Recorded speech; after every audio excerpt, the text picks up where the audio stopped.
কিঙ্কর আর রোহিণীকে এবার একদম হাতে নাতে ধরে ফেললো অপর্ণা। হ্যাঁ বন্ধুরা, এমনই কিছু দেখতে পাবো আবার আগামী পর্বে। পুরোটা জানতে ভিডিওতে লাইক দিয়ে চ্যানেলটা সাবস্ক্রাইব করে দেখতে থাকুন। চিরদিনই তুমি যে আমার সিরিয়ালের আগামী পর্বে আমরা দেখতে পাবো কিঙ্কর লুকিয়ে লুকিয়ে রোহিণীর সাথে দেখা করতে যায়। আর কিঙ্করকে তো ফলো করে অপর্ণা, সেও কিঙ্করকে ফলো করতে করতে একদম চলে আসে সেখানে।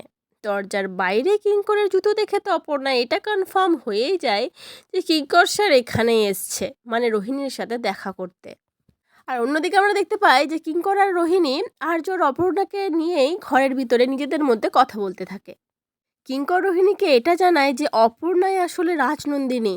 তখন রোহিণী তো পুরো চমকে ওঠে, বলতে থাকে তাহলে তো সর্বনাশ, সব শেষ হয়ে যাবে, আমরা কিচ্ছু করতে পারবো না।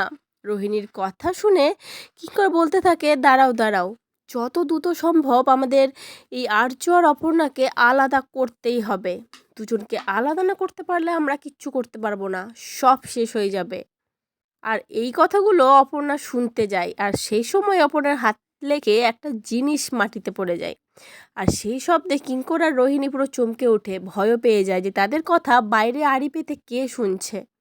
তো বন্ধুরা, কি মনে হচ্ছে, অপর্ণা কি ধরা পড়ে যাবে রোহিণী আর কিঙ্করের কাছে, নাকি রোহিণী আর কিঙ্কর বাইরে বেরোনোর আগে অপর্ণা সেখান থেকে পালিয়ে যাবে? তবে অপর্ণার সমস্ত সত্যিটা জানাটা খুব দরকার ছিল, যেটা অপর্ণা নিজের কানে এখন শুনে ফেলেছে। এবার অপর্ণা কি করবে সেটা তো অপর্ণার সিদ্ধান্ত, বাট আমরা চাই অপর্ণা যেটা ধরা না পড়ুক, তাই তো বন্ধুরা?